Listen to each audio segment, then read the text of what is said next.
Good morning. Thank you for joining us at City and State's Legislative Forum, Tackling the Affordable Housing Crisis. I'm Zach Williams, staff reporter at City and State and your moderator for today. With me is a big panel of state legislators and policy experts who are really going to help us better understand how the ongoing pandemic and the budget process that's still ongoing play into one of the biggest issues around. This is housing after all, right? Such a big thing, affects millions of New Yorkers, obviously. But first, before we jump into it, I want to thank our great sponsor, AARP New York, for helping us put this together. There's two big questions as I see it. There's a huge amount of short-term need because of the pandemic and all of its various side effects. And then, of course, even before COVID became a thing, affordable housing was very much one of the hottest issues in the state and very complicated. So let's try to unpack it with these great lawmakers and policy experts that we got here. In answering those questions, we'll touch on all sorts of stuff: homeowners, assistance for homeowners, tenants, gentrification, accessory dwelling units, the rent moratorium or eviction moratorium, sorry. So let's introduce our panelists. Please just give a wave. We got State Senator Peter Harckham of Northern Westchester. We got State Senate Housing Committee Chair Brian Kavanaugh, who represents parts of Manhattan and Brooklyn. Assemblymember Harvey Epstein of Manhattan. Assemblymember Michael Fitzpatrick of Long Island, Assemblymember Damon Meeks of Rochester, Assemblymember Jonathan Rivera of Buffalo, and then batting cleanup is Kristen McManus, Associate State Director at AARP New York. Thank you all so much for joining us. Let's jump right into it. We're just coming hopefully towards the home stretch of this pandemic. It's affected people in so many different ways. I wanted to ask you, Assemblymember Meeks, maybe you could just tell us a little bit, given your own personal experience right after you got into office, just how much need is there in your district? What do people really need from lawmakers? People truly need help at this time, and we recognize that in dealing with the eviction moratorium. I'm really grateful to all the members of the Assembly as well as the Senate that saw it fitting to move forward and push legislation to ensure that we kept people in their homes. We were experiencing actual evictions in which there was legislation out there that we thought would protect tenants, but the reality of it was to the discretion of the different judges. So some judges in downstate recognized, okay, this is how the legislation read, and it was a total different practice in Rochester, in which we seen people forcefully evicted by police officers. And we really took the position that, housing is not a policing issue, and it shouldn't call for police officers to come and put people out on the streets in the middle of a pandemic.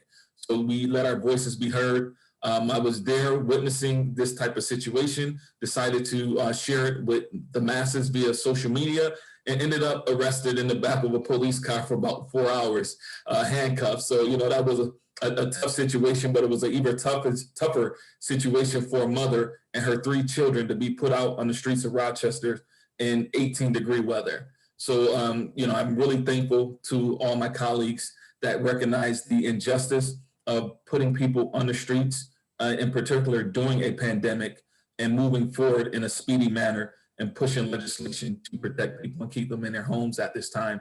So that was a priority for us all, and recognizing that it was an emergency, and we worked together and we were able to get things done. And that's something that we're committed to, and we will continue to push as it relates to housing issues and many other issues facing New Yorkers. Thank you. Now, there's no such thing as a normal year in Albany or in state politics, but what happened when you got arrested really seemed to spark some action, or at least add a lot of momentum to these efforts that State Senator Kavanaugh was really crucial to passing a bill in December when the legislature normally never meets to implement a rent moratorium for people in certain circumstances until May 1st, I believe. Senator, can you tell us where things stand right now in keeping people in their homes? Yeah, so we've been committed from the beginning to make sure that people are not losing their homes because of the financial hardship that's come with the pandemic. So we had a moratorium, basically a complete moratorium in place that was done by the governor and by the courts from March of last year through the end of September. It was a very strong moratorium that basically prevented any evictions from going forward. It had been weakened at the end of September, and as some of our Meeks noted, we started seeing evictions earlier upstate than downstate. They started in October in places like Rochester. The first eviction we're aware of in New York that seemed to be somebody who might be experiencing a hardship was late November. But we thought it was very important to put in a moratorium in place that is done by the legislature and is very strong. And just for briefly, what the current state of affairs is if you are experiencing a hardship, a financial hardship because of COVID, or if it would be a hardship to you because of health reasons to move right now, you can sign a simple form. You basically check the box that indicates what kind of hardship you are. You identify yourself and you sign the form, and you provide that to your landlord if you have not been brought to court yet.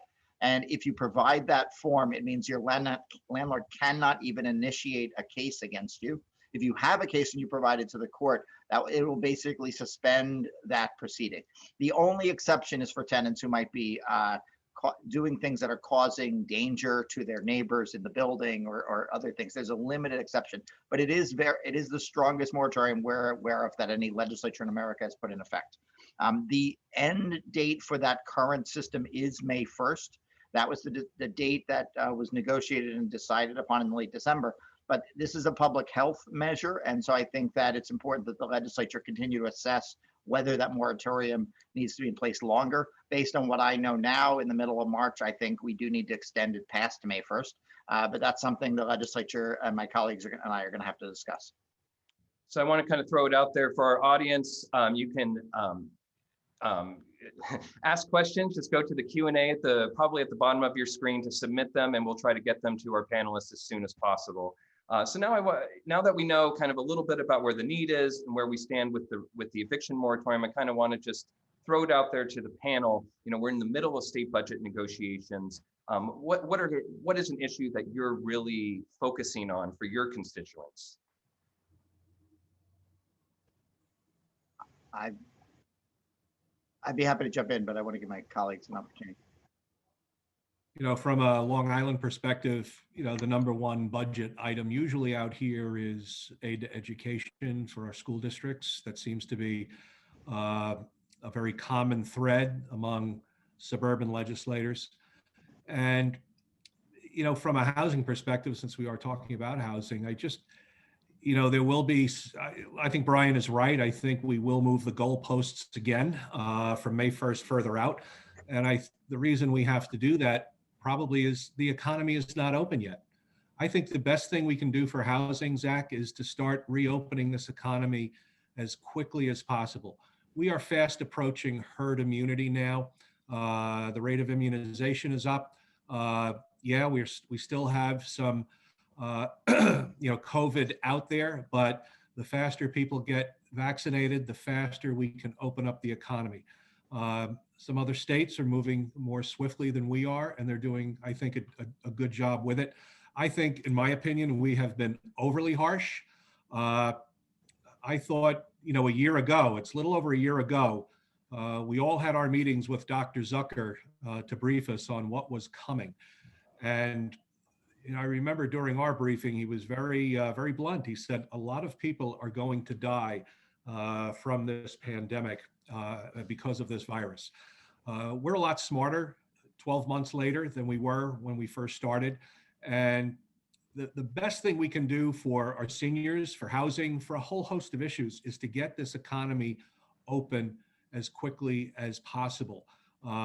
Because I continue to believe we have not yet felt the full effect of this pandemic, and we will not get a complete grasp of this until we get everybody vaccinated, and then we see what we're looking at when all the dust settles. So we know we're going to be doing a lot more business via Zoom. We know companies are releasing space in buildings for smaller a smaller amount of square footage than they had before because they don't need it. We've lost a lot of people due to COVID, and the fact that the city has a particular problem because we have a crime problem in the city, and people will not come back to the city to live and work in greater numbers unless they feel comfortable. So this is a problem that needs to be addressed, I think, very quickly. But I think the governor, who in the beginning I think did a very good job of taking charge and helping us all get through this, but I just don't understand why restaurants in New York City are not open, and why they can't open at 30 to 50%. We've lost some wonderful names that we all know and love in the restaurant business.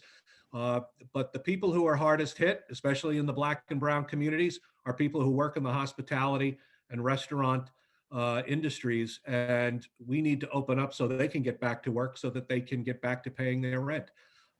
I think when we, the moratorium or the eviction moratorium is a very strong one.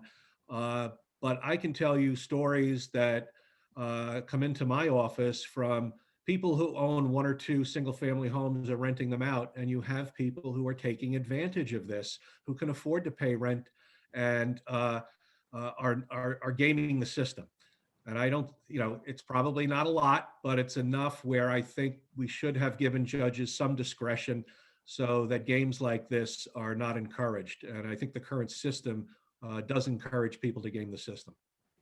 Zach, can I just jump in here for a second? Please. Because, while I respect my colleague's position, I actually have a really different perspective. As someone who actually does live in New York City, who lives in lower Manhattan, who, I actually feel like the allegations or claims about crime rising is just factually not correct. We've seen crime rates go down. There's some particular crimes that are going up, but the overall crime rate in New York City is going down. I think we have some structural problems that exist. And I think it's really important to talk about rent, because what we've seen is 1.3 million tenants fall behind on their rent. And we, in this budget, from the leadership, not just on the Assembly side, but Senator Kavanaugh and Senator Harckham, is we're going to have $3 billion, I hope, to give out rent money for tenants who are falling behind on rent arrears. I think we have a really robust program in place, and that's going to help millions of New Yorkers across the state. We need to do that. The reality is that rent program won't be in effect by May 1st. Even if we passed it in the context of the budget, and I know our senator and assembly colleagues wanted to do it early, but even if we passed it in the context of the budget and then we had an agency oversee it, there's no way those rent payments are going to get out by May 1st. So we have to be realistic about how soon that money can get out the door. The other thing is we put $1 billion aside for small businesses. And a lot of that money is going to be for rent relief. A lot of it is going to be supporting our small businesses. We need to, we've gotten $12 billion from the federal government to do these important things. And that's really going to help the market. If we open up too early and open up in a big way, what we've seen across the country and across the world is opening up too early could result in another, outbreak. And if we open up too early and we have another outbreak, we are going to fall farther behind. We've seen countries who did a really good job early on across, in Asia specifically, where they locked down quickly, and now they're reopening and doing really well. We needed to lock down, we needed to do it quickly, and unfortunately, we have not done a good job, and this problem continues. We can solve the housing crisis with money. Money really will solve it. We can get people from homeless shelters and permanent housing, which is in the HVAP program.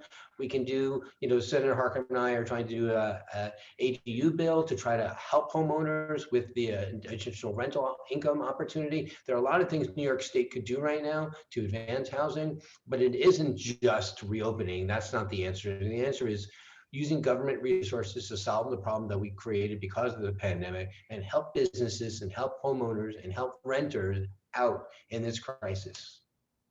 Now, before we take this conversation upstate for a second, I do want to clarify, I misspoke earlier. I think I said rent moratorium. Of course, I meant the eviction moratorium. So many terms, sometimes I misspeak, but I want to bring our upstate legislators into this because we hear so much about New York City, and obviously it's the population center of the state, and where most of the good part of the economic activity is. But Buffalo, Rochester, and other cities across the state have also seen a lot of economic side effects from the pandemic. Assemblymember Rivera, maybe you could jump in here. What is similar and what is different about the experience in your district compared to your downstate colleagues? What I'm coming to find after my very lengthy 2 months in office now is that one difference that's glaring when it comes to housing is that here in Buffalo and sort of the first ring suburbs around it is that home ownership is still relatively affordable. I mean, obviously prices have gone up.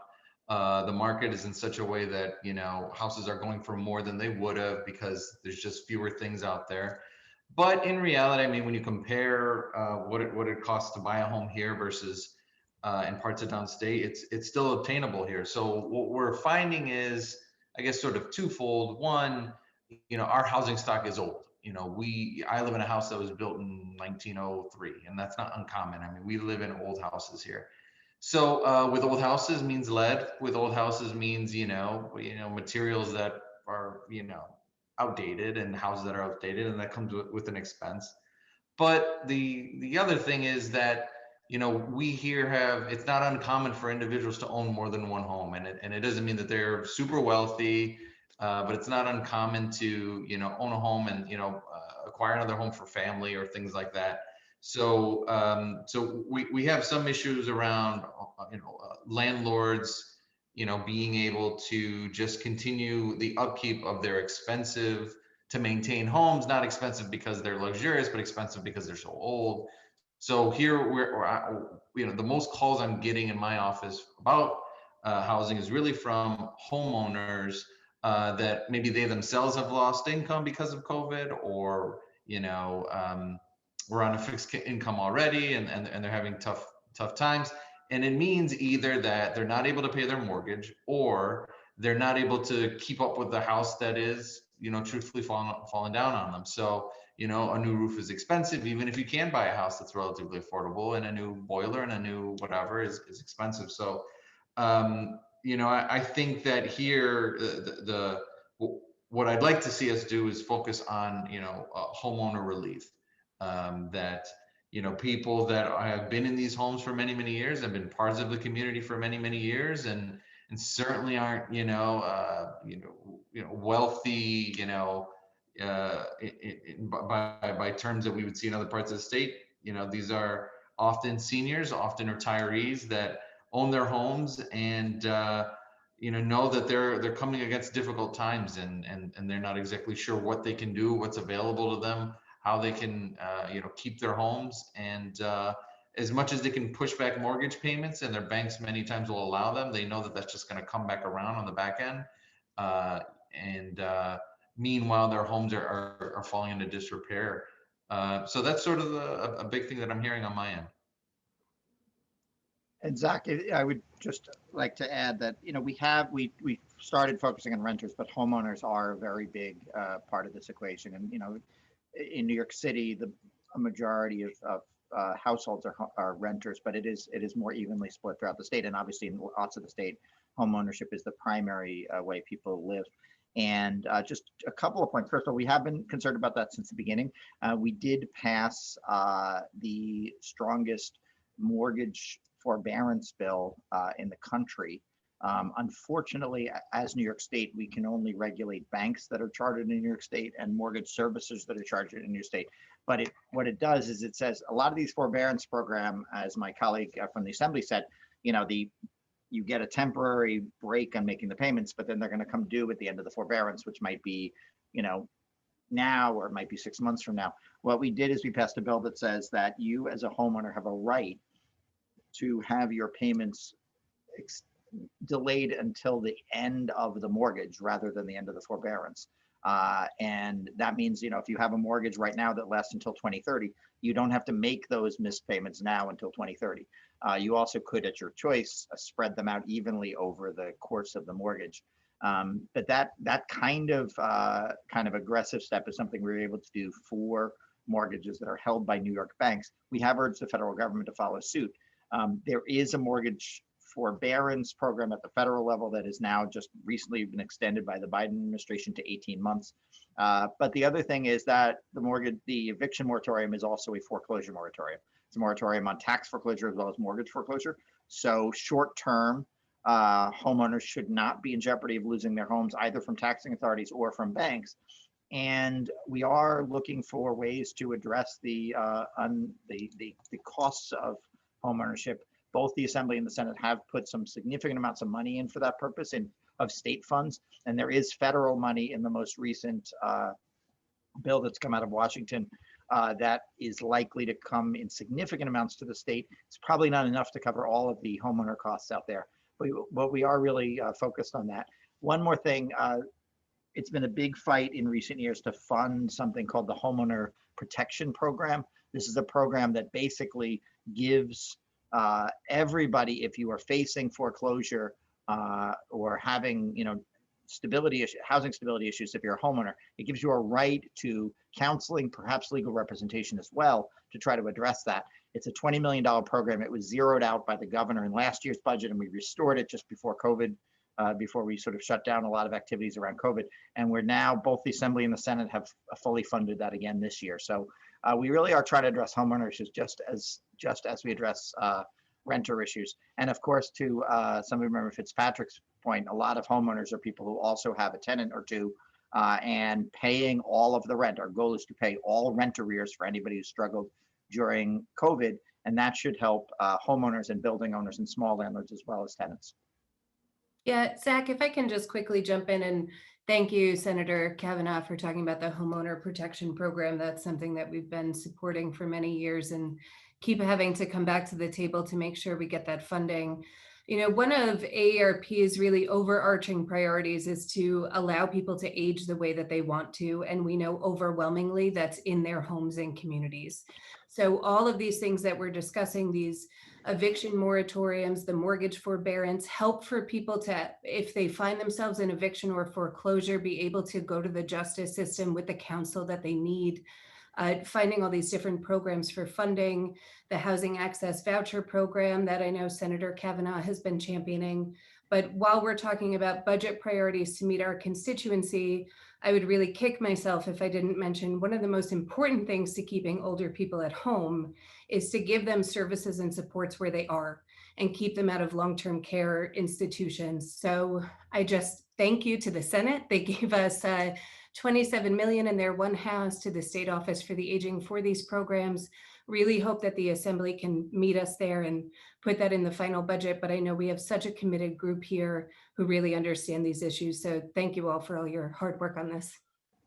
Zach, if I can just chime in a couple points.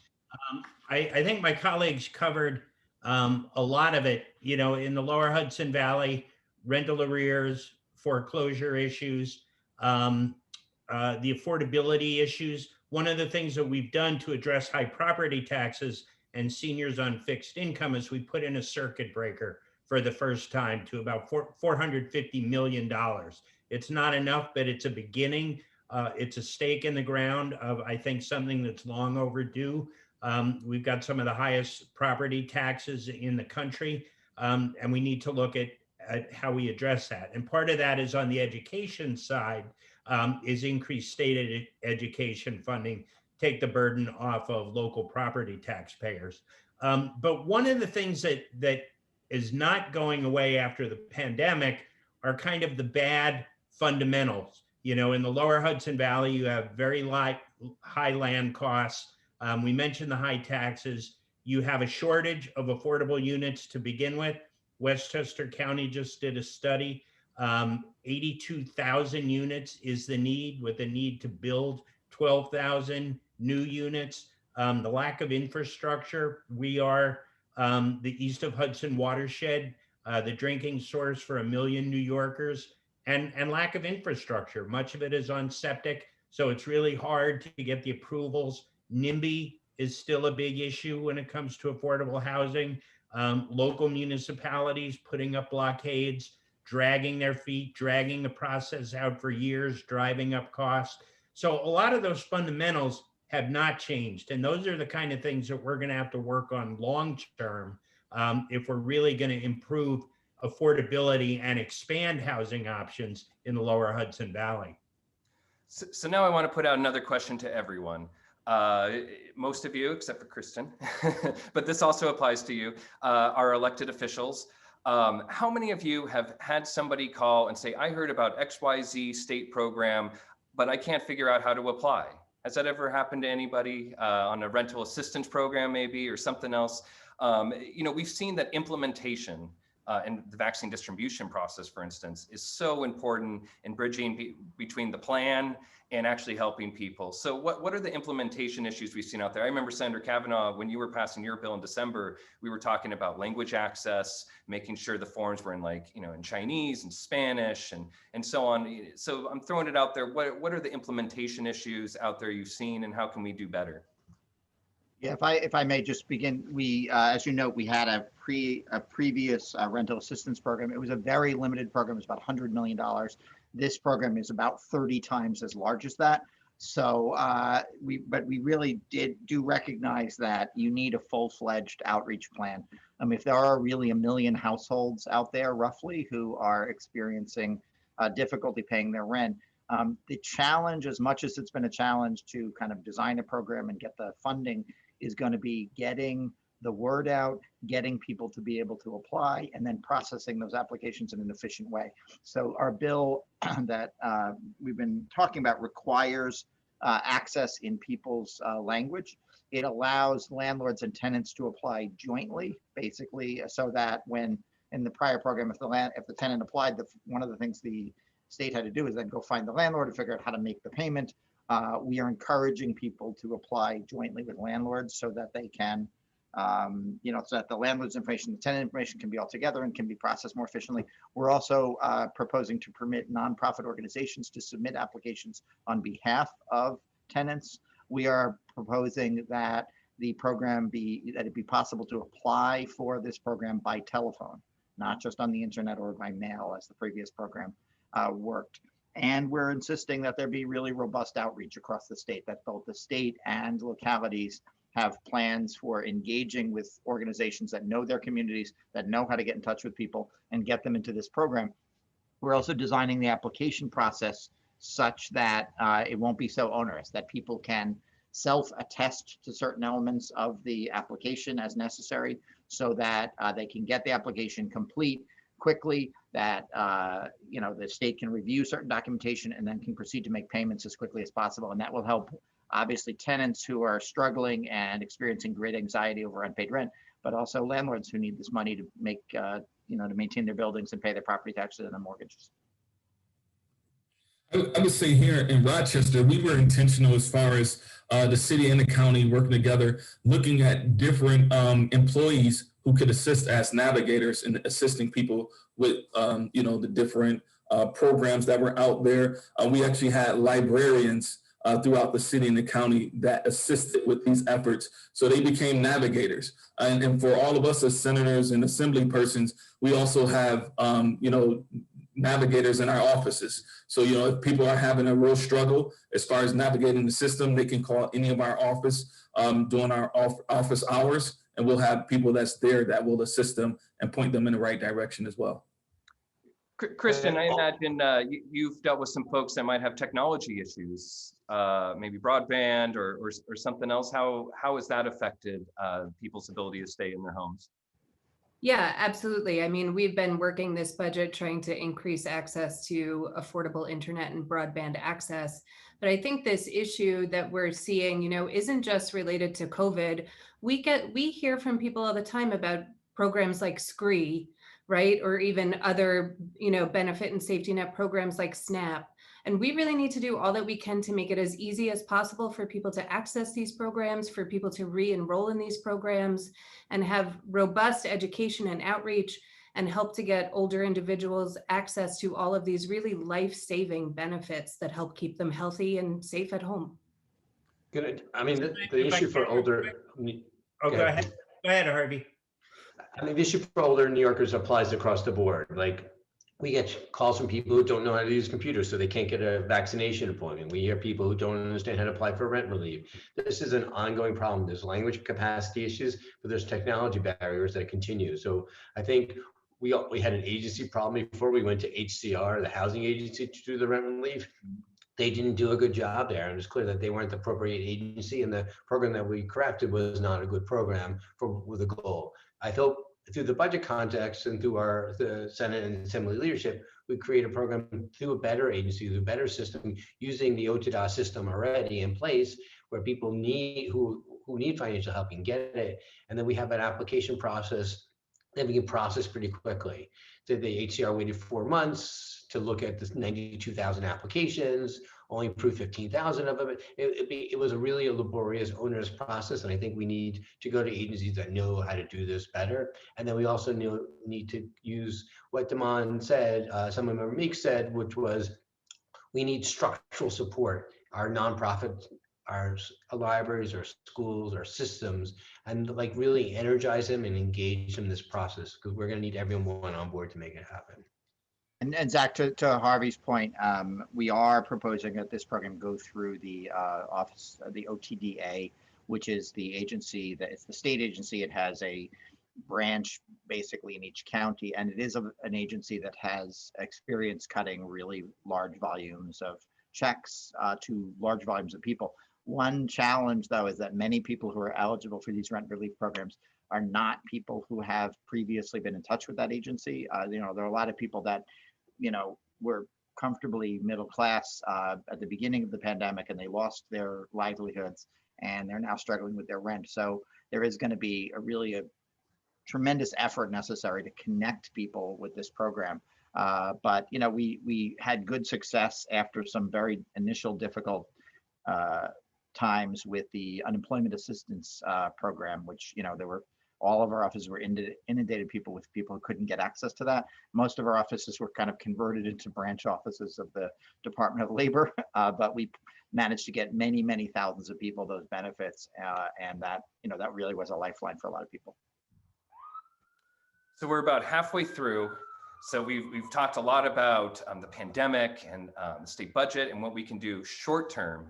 But obviously, affordable housing in a state like New York has been just kind of a sitting time bomb for a long time, and not just in New York City, but in the suburbs, in places like Rochester and Albany, where I live now. It's expensive.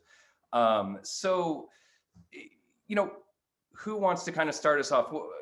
Actually, I'm going to go to Long Island, to Assemblymember Fitzpatrick on this. When I think of like where affordable housing is really a brewing issue, it sure seems like Long Island is one of those places, because the city can only hold so many millions of people, and people are going further and further out. They want to have a nice place to live.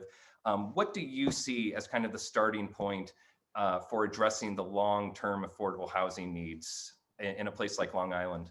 There are some very interesting things that are occurring right now, and some issues that I believe are long overdue to be addressed that can bend that cost curve downward. A very popular concept now in Long Island is transit-oriented development. We have the Long Island Railroad. So we have some very big projects going on with East Side Access, allowing people to go not just to Penn Station, but to go to the east side of Manhattan. That is fairly close to completion. You also have the third rail, which would allow reverse commutation for city residents to come out to jobs on Long Island. But what is happening now is many communities, including my own, are looking to create overlay districts in their municipalities. We have a very big project underway in the town of Smithtown. We happen to have in my district the second largest industrial park, second only to Silicon Valley. And it was filled many years ago with subcontractors for Grumman Aerospace, Fairchild Republic. We lost the aerospace industry years ago, and those industrial parcels were turning into office space. Nonprofits would come in and get very cheap real estate. So what's happening now is the Hauppauge Industrial Association, which is now known as the Long Island Innovation Park, undertook a very extensive study to determine where it needs to be today and 10, 20 or more years from now. And in order to attract companies in the, say, the life sciences area, because we have a very strong nest of life science, Stony Brook University, Brookhaven National Lab, Cold Spring Harbor Laboratory. These companies have told the HIA, or the Long Island Innovation Park, that, you know, young people, you know, millennials and others, but even older folks want walkable communities. And, you know, since young people today, it's kind of interesting. If you lived in the suburbs, the minute you turned 16, you went down to DMV to get your, you know, learner's permit because you wanted to drive. Young people today are not driving as much as they used to. They're not eager to get a license or to get their own automobile. They Uber everywhere. So we are now in the town of Smithtown conducting, or the study has been done, we are now going to put an overlay district to allow higher density housing. And that's always been a controversial topic on Long Island, is density. But when you live on an island, you can't grow north, east, west, or south. You have to grow up. And you pick your areas. And what we have done is in the industrial park, but also by our 3 railroad stations on the Port Jefferson branch, is allow for that higher density. So this is, it's becoming popular. It's interesting that, you know, this is sponsored by AARP, and our town supervisor once addressed a group from the League of Women Voters, who are all older women. And he spoke to them about the plans that he had for the town in increasing density in these specific areas. And there were about 25 or so older women in the audience, and he said all but one were in favor of this. And the key reason was these seniors have lost their families. You know, their children and grandchildren are moving away and moving off Long Island because of the high taxes, because of the cost of living, and they feel very lonely. So we're seeing a real change in attitude toward increasing density, not everywhere, but where it's feasible. And that is either in the industrial park to create a walkable community there, or around your train station. And the model that we use on Long Island for the future is the Village of Patchogue, which has done a wonderful job of increasing density and making it work. And it's become a very hot spot for people of all ages to go for a bite to eat, a new place to live. If you want to give up your single family home and live in a more urban type environment where you can walk here, there, and everywhere, it's becoming more popular on Long Island. But on the long-term issue, Zach, and this is an issue that is, I believe, totally ignored. Senator Harckham talked about getting back to the fundamentals. Well, one of the fundamentals that we ignore are, you know, the high tax burden. What drives up taxes? Taxes matter. You know, people and capital will go to where they're most wanted and best treated. And tax policy is important. And we have, the typical Long Island tax bill is about 70 to 75% school taxes. And when you look at the high cost when you look at the provisions of some of the labor contracts in some of these school districts, it is a driving force toward of the increase in the property tax and the cost to live on Long Island. And so when you look at these public employee contracts, they are a significant driver in the suburbs of these high costs. And what we have to do, in my opinion, you've got to transition, for example, at the very least for new hires, is get away from the traditional defined benefit pension platform and go to a defined contribution to lower the cost. 70% of the instructional staff at your state university, SUNY, use the defined contribution option, which is a lower cost option, more flexible and portable. I believe in the next 5 years or so, that issue is going to come front and center. Because as I said before, we have not yet felt the full effect of this pandemic from an economic and government standpoint. And when the dust settles and we find out that the tax certiorari applications are going through the roof because these office buildings are 15 to 20% full, and the revenue is not there to support the tax assessment, this is going to change how government operates. So necessity is the mother of invention.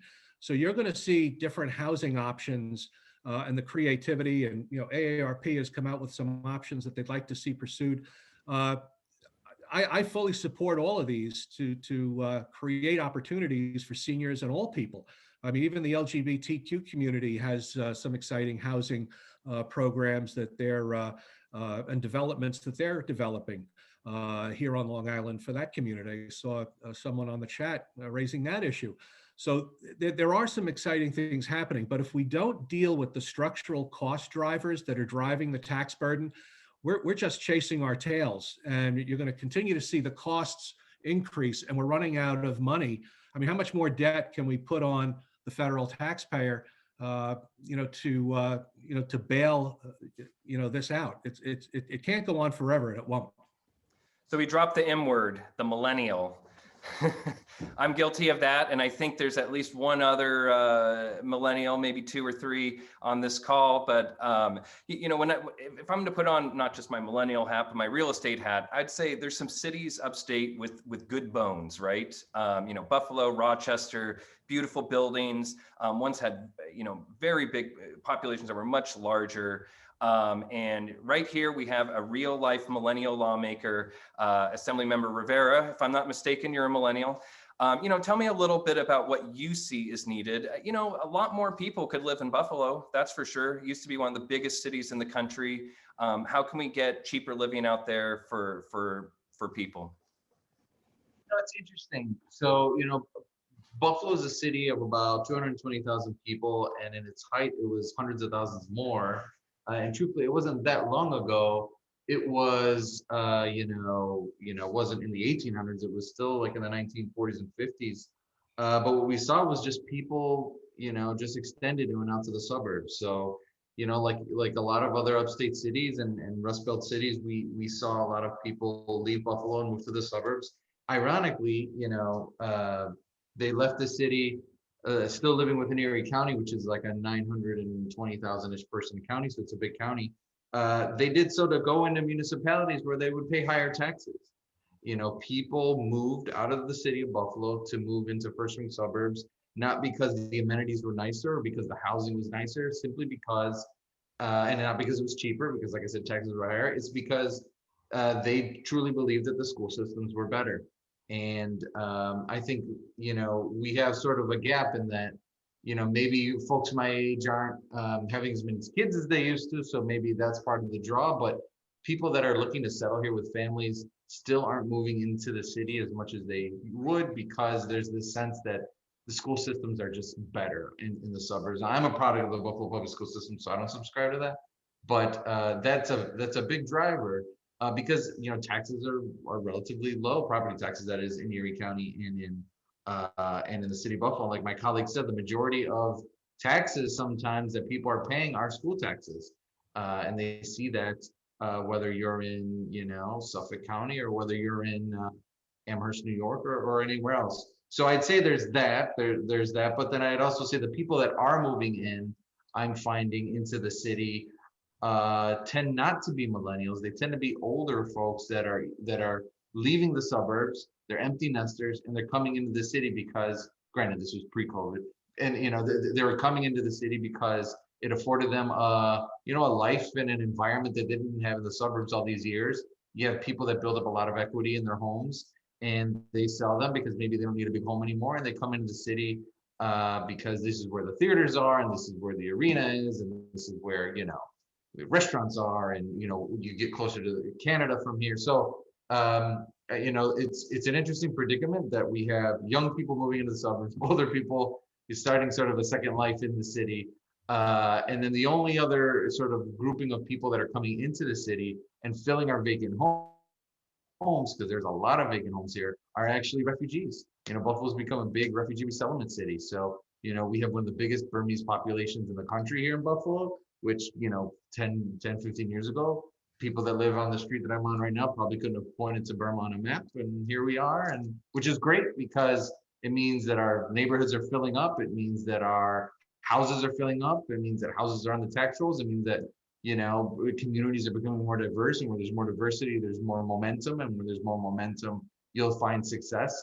And as I guess I'll end with this, the trajectory where this is going right now, at least in this neighborhood where I am, is that people are going to start getting priced out of the market. And that's sort of the concern of the long term. Like you said, I mean, we spend a lot of our time as legislators talking about the issue of the day, but one thing that's constantly on my mind about the next few years is that the seniors that live down the street that maybe bought their home for $20,000 not that long ago are now, being approached to sell their homes for 120, 140, 150, and it seems like big money.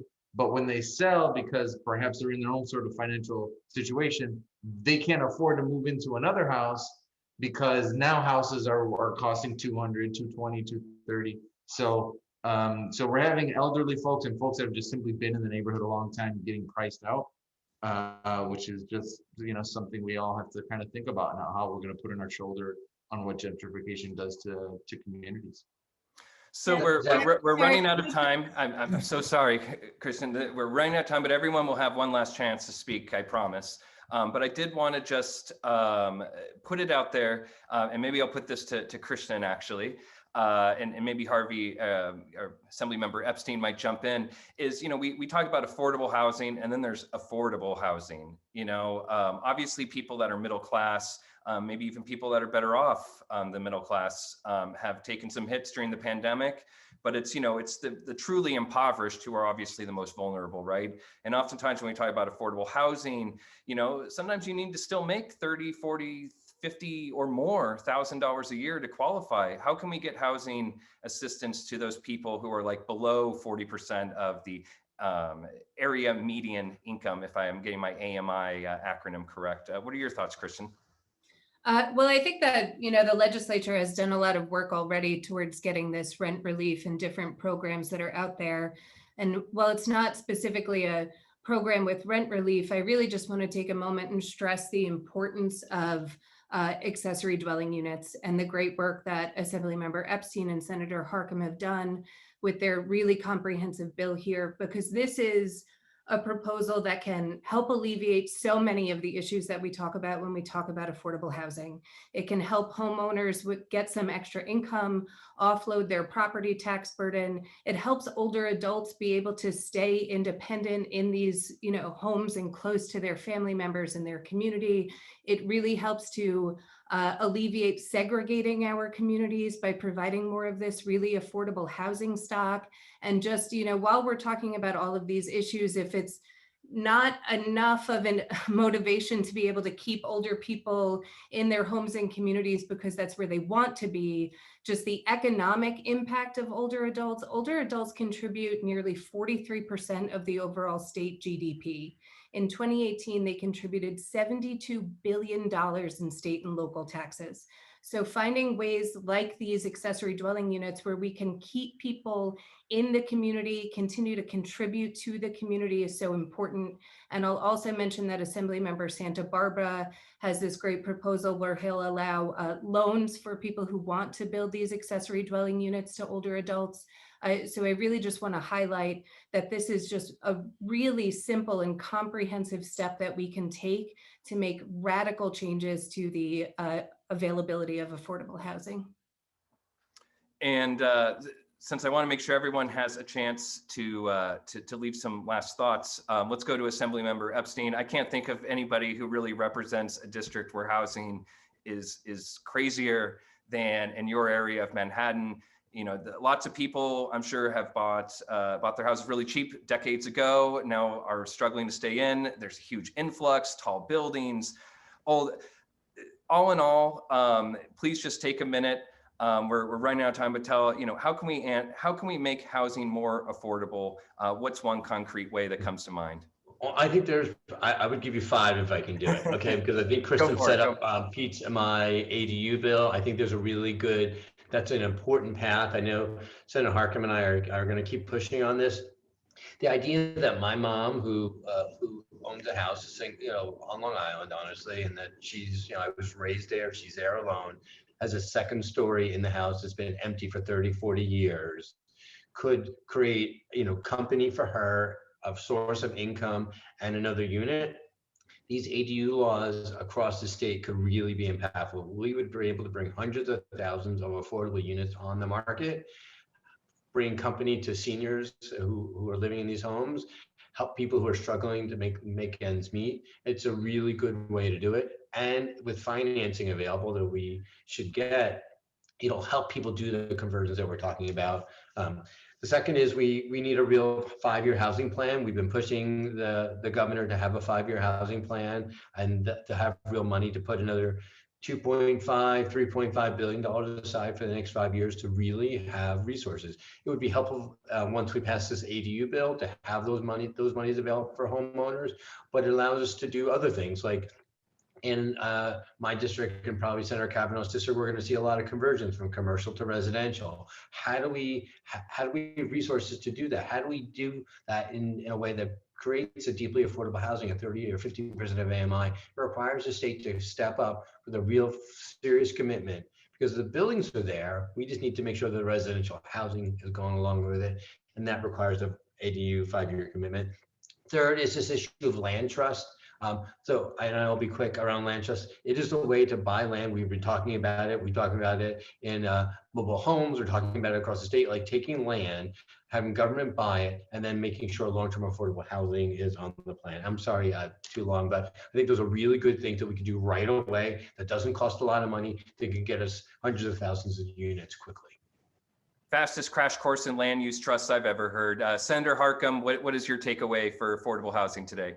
Yeah, there are a couple of things. You've heard about the ADUs. In my district, it's low-hanging fruit because many of them exist. Apartments above garages, above barns, cottages on properties, low-hanging fruit.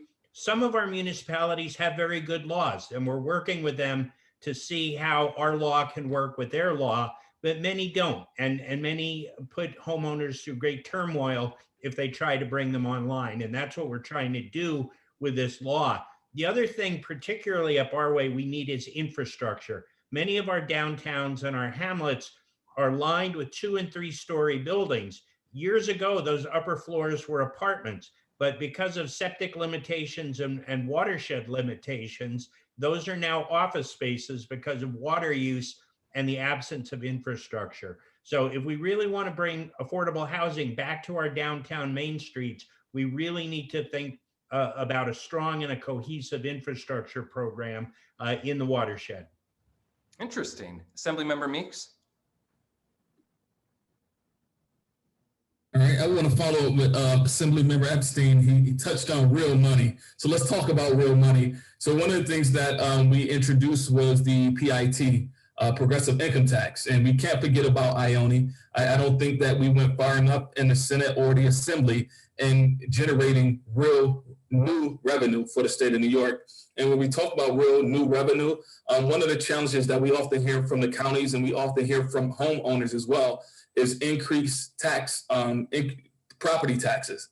And that often stems from these unfunded mandates that often come by way of the state. So with that being said, we need to be intentional about generating new revenue and push back against these unfunded mandates and make sure the resources are there. And we have to recognize that our seniors are on fixed incomes. So the more you increase the property tax, the more of a struggle it becomes for those communities. So let's be intentional about raising real revenue and affect the needed change in the state. Thank you. Assemblymember Rivera.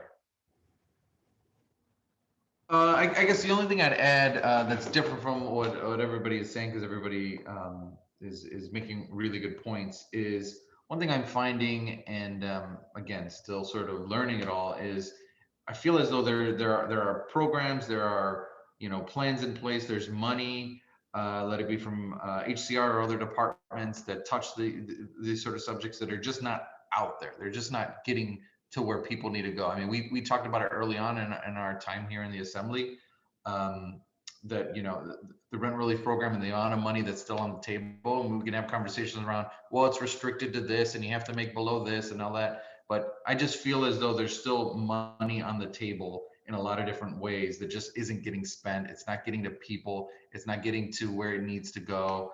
And this isn't me piling up on the governor or the administration, but there's a need to be quicker. There's a need to be more nimble. There's a need to be, frankly, more creative. And there's occasionally projects that are great that happen in my neck of the woods. We just had a senior living want to say it's like a 46 unit affordable housing project done. HCR was helpful in it, and part of the units are going to go to homeless seniors, which is in need and important.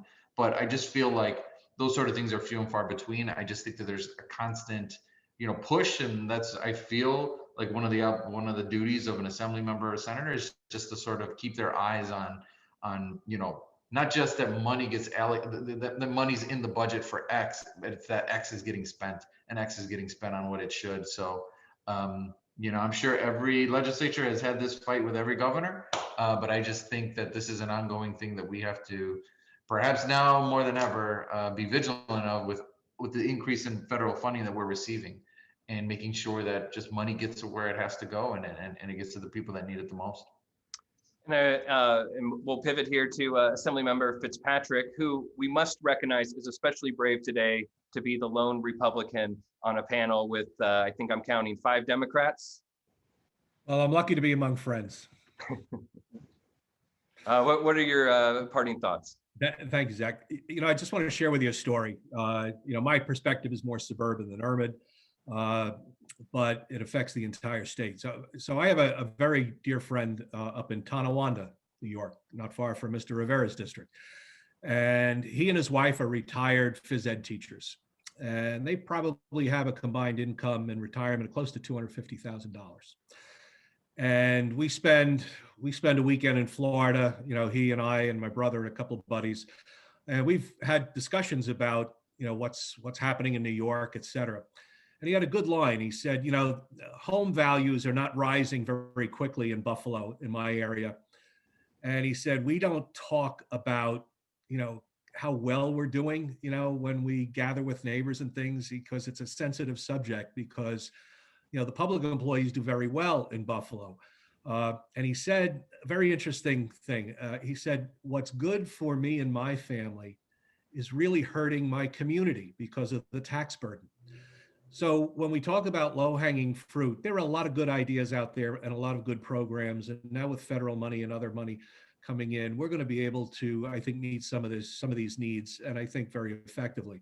But Zach, to make it sustainable for the long term, we have to look at some of these structural cost drivers.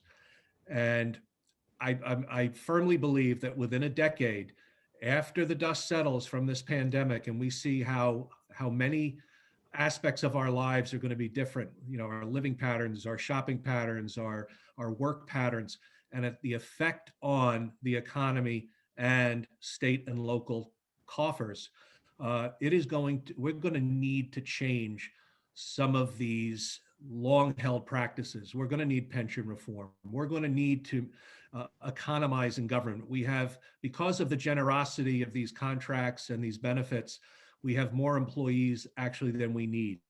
So I think these issues are going to come front and center within the next decade. And if we don't deal with those, we're going to be constantly challenged to keep housing affordable, because we just end up chasing our tails. And Senator Kavanaugh? Thank you. And again, let me just take a minute to thank City and State and Zach and ARP and Kristen for this wonderful discussion, and all my colleagues. So we don't have a single housing problem or single housing market in New York, and we need to recognize that there are very, very distinct problems, and then also some common elements. In places like New York metropolitan area, the issue really has been for a long time a lack of adequate supply. People struggle to find housing. The costs are driven up very rapidly by the fact that the supply and demand causes it to be more and more expensive.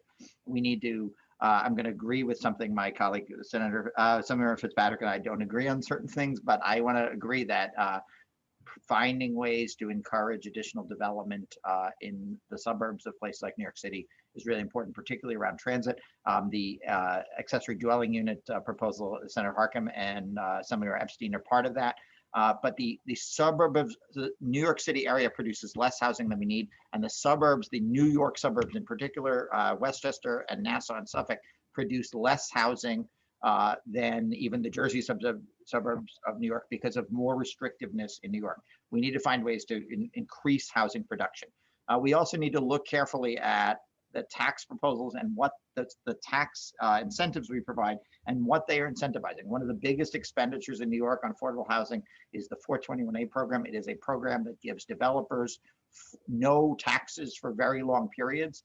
And it's supposed to produce affordable housing, but it produces very little affordable housing, mostly because the real estate industry got Republicans who ran the Senate the last time that bill was up for renewal to make it excessively generous relative to a very limited amount of affordability that we get out of that. That is up to I think we're going to have to leave it at there, Senator. Okay. Thank you so much. I do want to just keep our eye on the prize. Christian, maybe you can just speak to how seniors are among these vulnerable groups that we should really keep in mind. Super quick, maybe 10 seconds or so. What do we need to do on affordable housing moving forward? We need to keep people in their homes. We need to give them services at home. I can't say it enough. 27 million for sofa, please. Thank you. Well, thank you all to our panelists, our wonderful, great sponsor, AARP New York. Let's keep the conversation going. I'm going to plug us really quick as fast as possible. Join us on Tuesday, March 23rd at 2 p.m. for our next installment and first 3 coronavirus updates on schools in the pandemic. Huge issue. Registration is free and can be found in the chat. And then, of course, we have another great event on ranked choice voting on March 25th at 2 p.m. also in the chat. Registration is free. And of course, Above and Beyond, honoring 40 outstanding women across all industries in New York, is on Wednesday, March 31st at 5 p.m. Registration is free and can be found on the City and State website at cityandstateny.com, and sign up for our great newsletter, including mine. Albany Insider comes out every day at 2 p.m. You can sign up, learn all about it at cityandstateny.com. Thank you so much, our great legislators, our wonderful audience. This has been wonderful. Catch you next time. Thanks, everybody. Thank you, everyone. Thank you. Bye-bye. Thank you, Zach. Thank Take you, care. everybody. Thanks.